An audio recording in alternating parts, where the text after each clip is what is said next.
Hello, I'm the 10-minute English teacher. Let's get you exam ready. Today I'm providing a walking talking mock for AQA GCSE English Language Paper 1, and I'm going to be giving you a walkthrough of the entire paper. And all you need is a piece of paper and a pen to take part.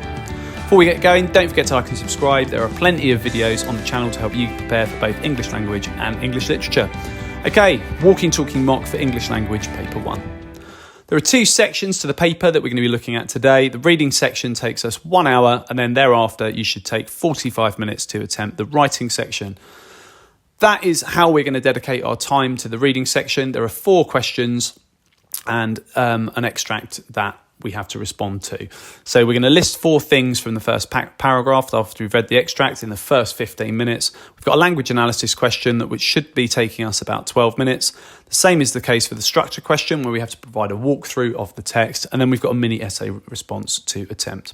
So we're going to start with question 1, and this is the first 15 minutes of the exam. I'm going to provide a reading of the extract. You might want to snip that and put it into a Word document or print. But otherwise, you're welcome to use the play bar to revisit that extract throughout the time that we have together looking at the reading section. So we'll begin with a reading of the extract. So Alex Cold lives with his parents and his 2 younger sisters, Andrea and Nicole, in a small American town. But when his mother becomes ill, family life changes beyond recognition. Alexander Cold awakened at dawn, startled by a nightmare. He'd been dreaming that an enormous black bird had crashed through the window with a clatter of shattered glass, flown into the house and carried off his mother. In the dream, he had watched helplessly as it clasped her clothing in its yellow claws, flew out of the same broken window and disappeared into a sky heavy with dark clouds. What had awakened him was the noise from the storm, wind lashing the trees, rain on the rooftop and thunder. He turned on the light with a sensation of being adrift in a boat and pushed closer to the bulk of the large dog sleeping beside him. He pictured the roaring Pacific Ocean a few blocks from his house, spilling in furious waves against the rocks. He lay listening to the storm and thinking about the blackbird and about his mother, waiting for the pounding in his chest to die down. He was still tangled in the images of his bad dream. Alexander looked at the clock. 6:30, time to get up. Outside, it was beginning to get light. He decided that this was going to be a terrible day, one of those days when it's best to stay in bed because everything's going to turn out bad. There have been a lot of days like this since his mother got sick. Sometimes the air in the house felt heavy, like being at the bottom of the sea. At breakfast, Alex was not in the mood to applaud his father's efforts at making pancakes. His father was not exactly a good cook. The only thing he knew how to do was pancakes, and they always turned out like rubber tire tortillas. His children didn't want to hurt his feelings, so they pretended to eat them, but any time he wasn't looking, they spit them out. "When's Mama going to get better?" Nicole asked, trying to spear a rubbery pancake with her fork. "Shut up, Nicole," Alex replied. "Mama's going to die," Andrea added. "Liar, she's not going to die," shrieked Nicole. "You two are just kids. What do you know? You don't know what you're talking about," Alex exclaimed. "Here, girls, quiet now. Mama's going to get better," his father interrupted without much conviction. Alex was angry with his father, his sisters, life in general, even with his mother for getting sick. He rushed out of the kitchen, ready to leave without breakfast. Except for his father's pancakes and the occasional tuna and mayonnaise sandwich, no one in the family had cooked for months. There was nothing in the refrigerator but orange juice, milk and ice cream. At night, they ordered in pizza or Chinese food. First, it was almost like a party, because each of them ate whatever they want, whenever and whatever they pleased, mainly sweets. But by now, everyone missed the balanced diet of normal times. Alex had realised during those months how enormous their mother's presence had been and how painful her absence was now. He missed her easy laughter and her affection, even her discipline. She was stricter than his father and sharper. It was impossible to fool her. She could see the unseeable. He missed her music, her flowers, the once familiar fragrance of fresh-baked cookies and the smell of paint. It used to be that his mother could work several hours in her studio, keep the house immaculate and still welcome her children after school with cookies. Now she barely got out of bed to walk through the rooms with a confused air, as if she didn't recognise anything. She was too thin and her sunken eyes were circled with shadows. Her canvases, which were once explosions of colour, sat forgotten on their easels, and her oil paints dried in their tubes. His mother seemed to have shrunk. She was little more than a silent ghost. Okay, so that's the extract. You might want to use the snipping tool to cut the text and place it into a Word document, but you can use the play bar to rewind to this point in the tutorial when you need to refer back to the text when you're answering questions for yourself later. Okay, so this is question 1. It is always going to be a very similar question, and it's always going to be really straightforward. Most children get all 4 marks, so it's not meant to be difficult. It's meant to build your confidence and focus your attention on the text to get you ready for the slightly more challenging questions to come. So we got read again the first part of the source from lines 1 to 5, and you need to list 4 things about the bird in Alex's nightmare from this part of the source. Now, if you want to rewind using the play bar and have a little look at that first paragraph again, this is your opportunity to do so. Otherwise, we're going to move on, and I will show you what would get you all 4 marks for this question. Okay, so these are answers that are all relevant and would get you those 4 marks. So list 4 things about the bird in Alex's nightmare from this part of the source. It was black. It was enormous. It had yellow claws and it crashed into the window. So all relatively simple. Not a challenging question whatsoever. All 4 marks and then move on. And if you're aiming for a 4 or above, you want all 4 marks in the first question and then half marks all the way. If you can do that over 2 papers, you'll have yourself a 4 or above. Okay, question 2 now. We're going to think about language analysis and have a look at the question, and then I'm going to set you off with a little bit of time in order to answer this for yourself. So we've got these lines in front of us, lines 6 to 11, and there's the part of the text that's been chosen for you. And it says, how does the writer use language here to describe the effects of the storm? You could include the writer's choice of words and phrases, language features and techniques, and sentence forms. So that's what the question's going to look like on the day. The one thing I will say is I do not think you need to worry about sentence forms. If you can spot something that's really effective and serves a purpose, fantastic. But ultimately, most students are going to be looking for uses of language, similes, metaphors, adjectives, that sort of thing in the text. And your job is to find 3 or 4 good uses of language and comment on why they've been chosen by the writer. So to help you get going, I've given you a little bit of thinking here. And I've actually given you one bit of analysis of the text here, and then I'm helping you on your way thereafter. So we've got the storm makes Alex feel strange. That's my point. He has the sensation of being adrift in a boat. So it's a metaphor. In many ways, you could argue it's a simile, but both is fine. This metaphor elicits feelings of being lost and being in danger. So if you're alone at sea, you'd be completely alone and alienated, but you'd also be in danger. So this is being reflected by that metaphor there. So I've got a bit of an analysis of the text. I'm leaving you to think about a point that you could use if you want to use this bit of language, but the wind is lashing at the trees. I've provided a little image there to give you a hint, and you need to analyse why you think that verb lashing has been chosen and what ideas it elicits in its use. And then after that, think very carefully about what else we can analyse from the extract. Okay, so there is the question. I'm giving you about sort of 10 minutes on that. Given that I've given you some ideas already, you'll hear from me when the time is up.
Okay, you've had enough time on that question. It's time for us to move on and think about question 3.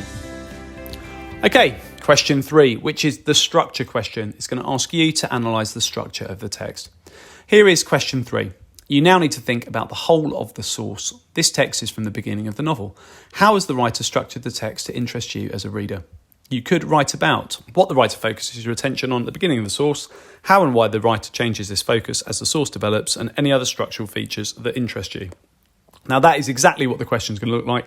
The only thing that will change is the second line. This one says this text is from the beginning of a novel. You might get a slightly different sentence there. It might say this is from the middle of a novel, but ultimately that it's irrelevant. You're given an extract and you have to provide a walkthrough of it. So it might come back to an idea that's from the beginning, and you could say that the text has got a cyclic structure, but your job is to walk your reader through. So here is some guidance to help you get going. So what is the structure of the extract? I've paraphrased the question there. You need to provide a walkthrough of the extract. I would be thinking, because you've got about 12 minutes, let's think about 5 events and sort of provide that walkthrough. So the beginning of the extract explores a nightmare Alex is having about a bird with yellow claws. We wonder what might be worrying him and we want to know his backstory. So that's how it opens. So that very short bit of analysis there is telling us about how the extract opens, and I've used a quote, yellow claws, but I haven't needed to analyse the language. I'm not needing to do that for this question. So you've got about 11 minutes now. Your job is to continue this and see if you can explore the whole of the extract. Feel free to use the play bar to go back and have a look at it, and you'll hear from me when the time is up.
Okay, I'm going to provide you with a little bit of a walkthrough of my response here. So let's have a look at that now.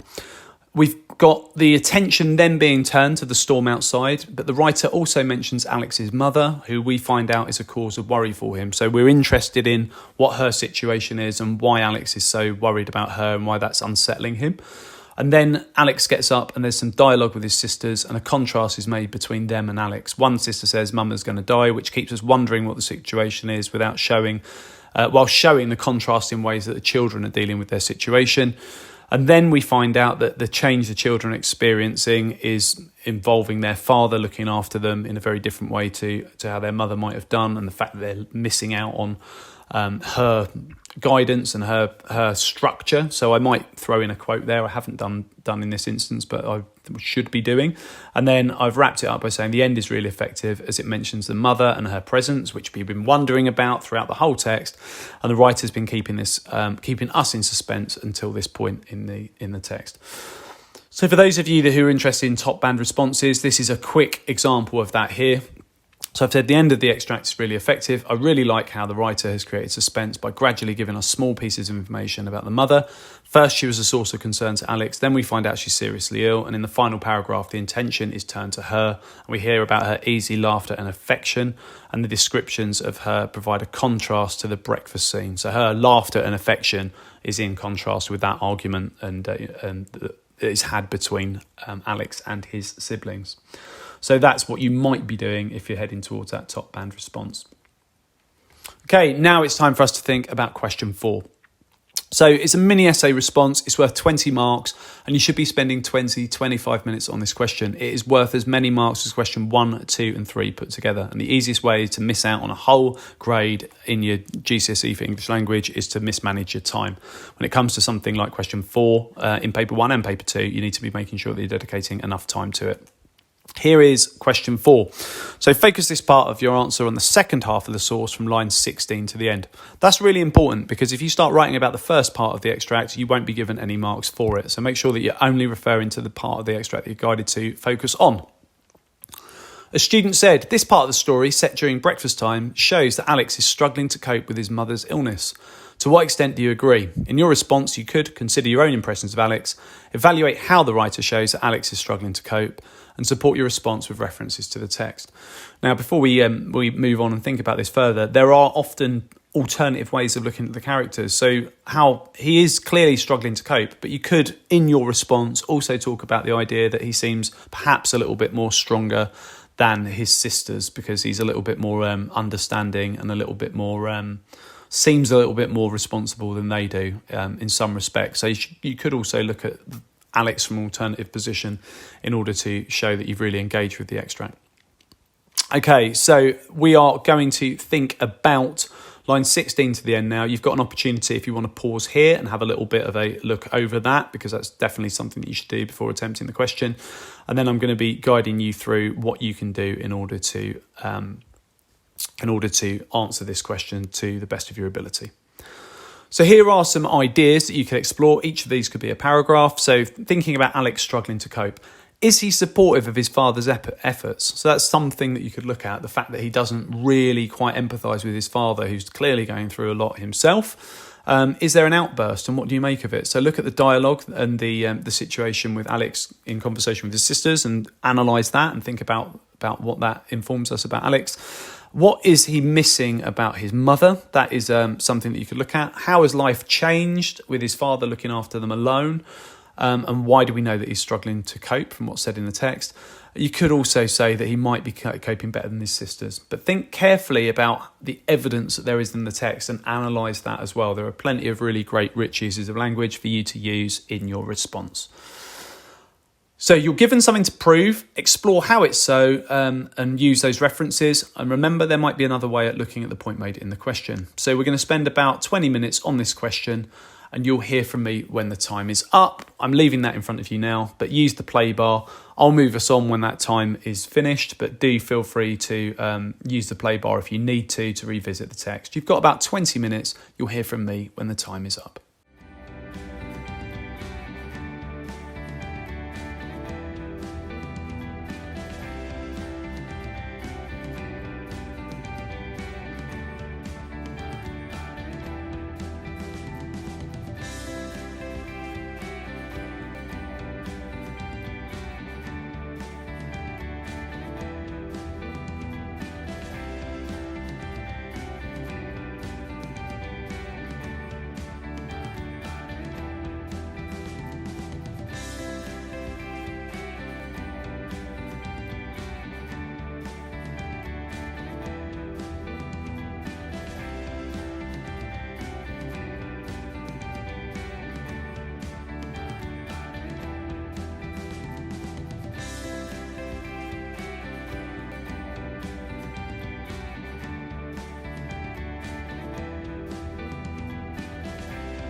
Okay, you've had your time on question 4. Now let's start thinking about the writing section, which is question 5 of the paper. So we've had an hour thinking about the reading section.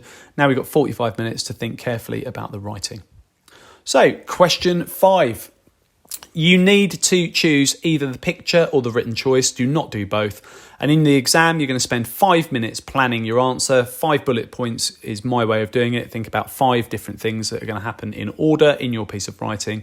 And you're going to spend 5 minutes at the end editing. That isn't just checking your work back. That's making new choices. If you want to use a more ambitious word, just put a line through what you've used and write above it clearly. So it's 5 minutes at the end, really checking, finding the mistakes that you will have made, but also making some alternative choices. Some tips when it comes to writing to describe. When you're describing, think about not just what you can see, but what you can hear, smell perhaps, and taste. But think about also what you can feel, as in, the cold of the wind perhaps, but also feelings of characters as well. So try and make your writing really sensual.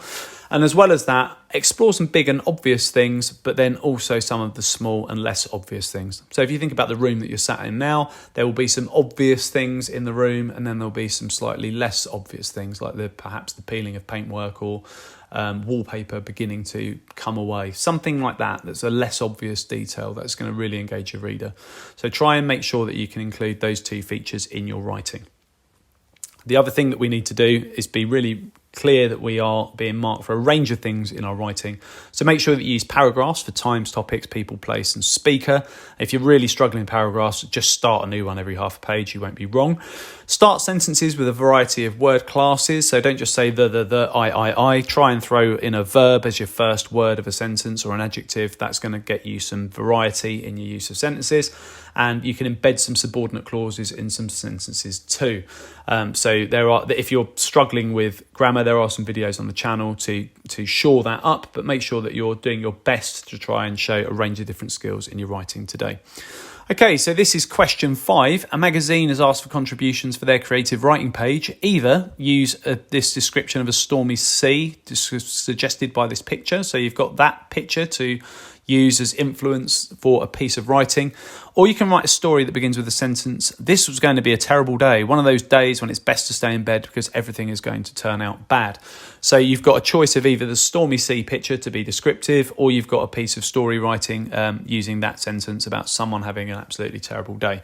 So you are going to plan first, take about 5 minutes to do that. And then at the very end of your time, you definitely need to make sure that you spent a bit of time editing. So I'll leave you to do that task independently, but feel free to put some of your writing in the comments section if you choose to. Okay, don't forget to like and subscribe. There are plenty of things on the channel to keep you revising. Don't forget to share, and best of luck in your upcoming exams. Keep revising.